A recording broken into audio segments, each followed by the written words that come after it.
Hey friend, hey, welcome back. This is part two. The other video was kind of long, so I didn't want to make a video that was too long, so I figured I would make a couple little videos. So real quick, I want to say that Oscar is the boy's name, not Oliver. I want to put a little respect on his name, you know. And okay, so that was it. And also, the last thing we talked about was him being Michael Myers, dropping those teeth into the stall, messing with our girl. So of course, the teeth are from the mechanic. She's trying to figure out what the heck is going on. She knows she's in trouble. She's hollering. At some point, Aaron comes by. He opens the door and he's like, Michael. And yeah, it's Michael. Yeah, you went and asked for him to talk to you, so here he is. So he goes in and he's trying to, defend himself and defend his girl, and he just gets completely massacred and pummeled by Michael. I don't know why he did that. You should just gone and called the police because you didn't made yourself look real bad in front of your girl. But I get it. But anyway, he kills him. He kills her. He leaves out, and then next thing you see is him at the car, at the trunk, and he's pulling out the mask, and he's putting the mask on, and all you hear is the music, and you gotta love it. I mean, I love it. So next thing you see is a news report talking about what happened at the gas station. Then Lori's prepping.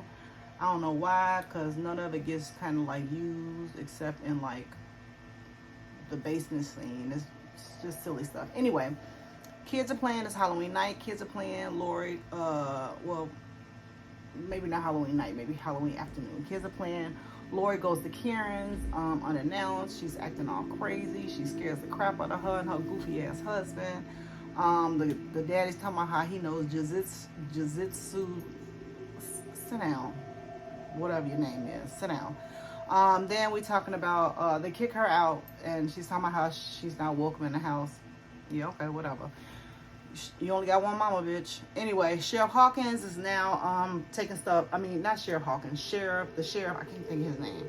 The black guy. I like him, but he's a dummy.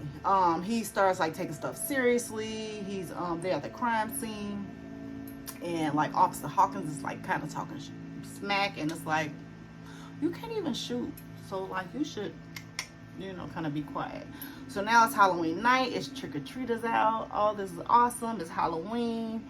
And he's walking around, and you see the kids, and all of a sudden he bumps into a kid. And eventually he comes upon a house. He goes into the garage, picks up a hammer, and he comes in and kills the poor woman. She's in there just chilling. He kills the poor woman. It looks like the scene from Halloween 2 with the kitchen with the older couple and the lady's making a sandwich. Anyway, he kills her with the hammer. He walks past the baby, leaves the baby alone, thank God, and because we know he don't care about nobody kids or dogs. So then he picks up his signature knife. He leaves the baby. This lady's talking on the phone. She's talking to her friend about how she needs to listen out for what's going on. And he comes in and kills her. It was pretty cool. They got a lot of brutal killings, and I love it. But also I want to know why y'all don't lock y'all doors. I mean, why you don't lock your doors? I don't care what town you live in, what utopia you live in, lock your damn doors. Anyway, so now Vicky's babysitting Julian. Oh, I love him. I'm so cute. And she's talking on the phone with Allison. Allison's at the party with Cameron, and she's talking about her coming over and them smoking. I forgot what she called it, whatever. And Julian's listening, and Allison's talking about how fun it is at the party, and she's gonna come over afterwards. Her and Cameron gonna come over afterwards, and Vicky was talking about the fact that Dave was coming over. So now we're at the party. Allison happens to see Cameron. She was having a good time. Then she sees Cameron, and this girl kisses him, and then he sees that Allison's looking, and he follows her, and they're talking, and she's asking what's up, what happened, what was that, did I see? He's like, oh, you don't know what you saw. Trust her lying ass. Oh my God, whatever. Anyway, he gets mad because her phone starts ringing again, and he takes her phone, snatches it, and throws it in the punch bowl.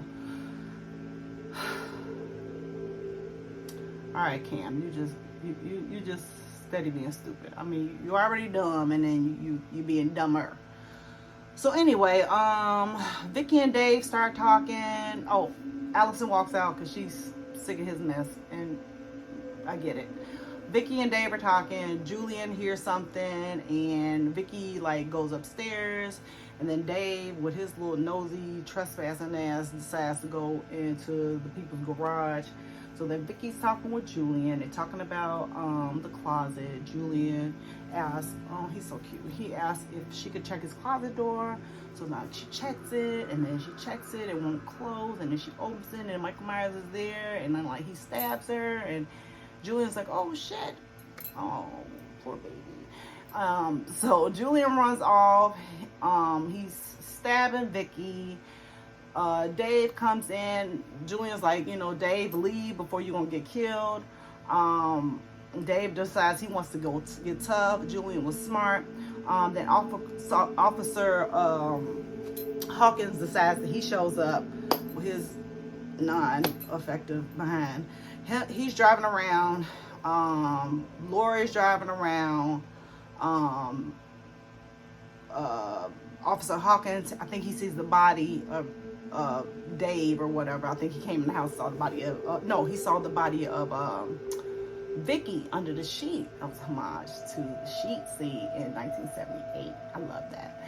And then he goes down and sees dumb Dave like hanging up like on the wall like a picture, and he's got this dumbass tattoo that says 1031 on it. I don't know what that signal was. That the day you fell in love, the day you lost your virginity, the day you got killed. What was the 1031? But I mean, what was the day you died? Yeah.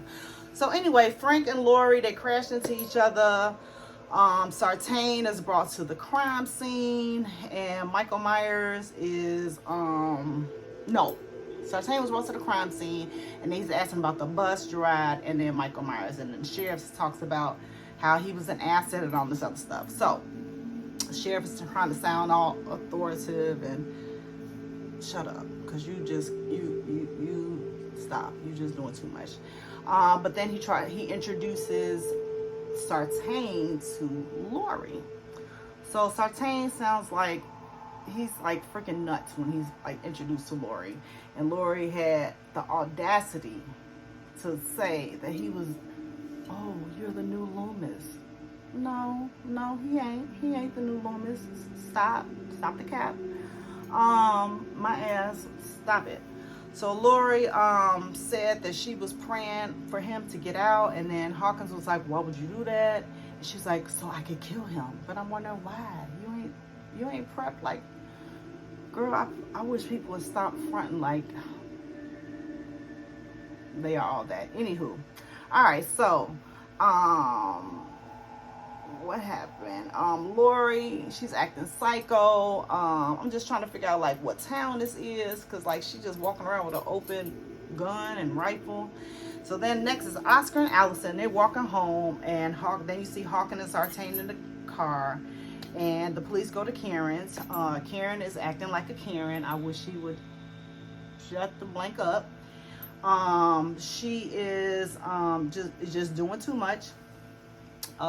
Then Laurie's talking about the fact that they were going to go to grandma's, and it was paying homage because she was on the phone with Laurie was on the phone with Allison, and she's like, yeah, you're going to come to my house and now do as I say. Again, homage to 1978, Easter egg, homage, whatever you want to call it. Then we see Oliver and Allison. They're walking home, and then at some point Oliver tries to kiss Allison. It's like,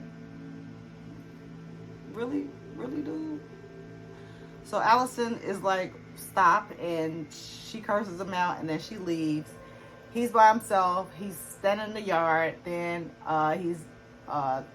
he sees somebody. He thinks it's Mr. Elrod. Again, shout out to the second Halloween. He sees Mr. Elrod. He thinks it's Mr. Elrod, and he's like, I'm sorry, I'm in your yard. I'm a goofy kid, and I like a girl, and she don't like me, and yeah, whatever. Anyway, lights flash on, flash off. It's Michael Myers. He kills him. Well, poor little Oscar is screaming. He kills him. He's running. Then Allison hears him, comes back. She didn't know he was screaming because he was, dying. So she sees Michael Myers. She runs. She's screaming and hollering. And she's trying to find somebody. She's knocking on windows. And she's trying to find somebody to let her in. Unlike her grandmother, somebody does let her in. Thank God. And that was that. And then Karen was Karening again. And she just was not letting the police do their job. Lori was trying to calm her down, and Lori being the voice of reason, and she probably drunk as a skunk. It's just freaking nuts to me, but whatever. Then Allison, the police come, and Allison gets in the car. She gets in the car with Hawkins and Sartain. She tells them what happened. They tell them they're gonna take her to her mom.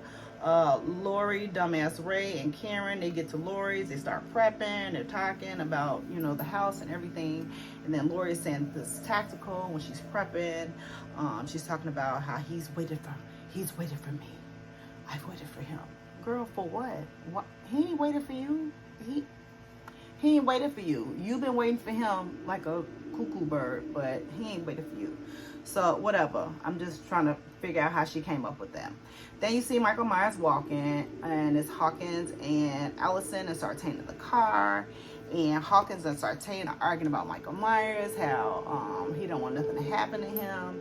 And then they see him, and Hawkins runs over him, and they get out the car and check back for part 3.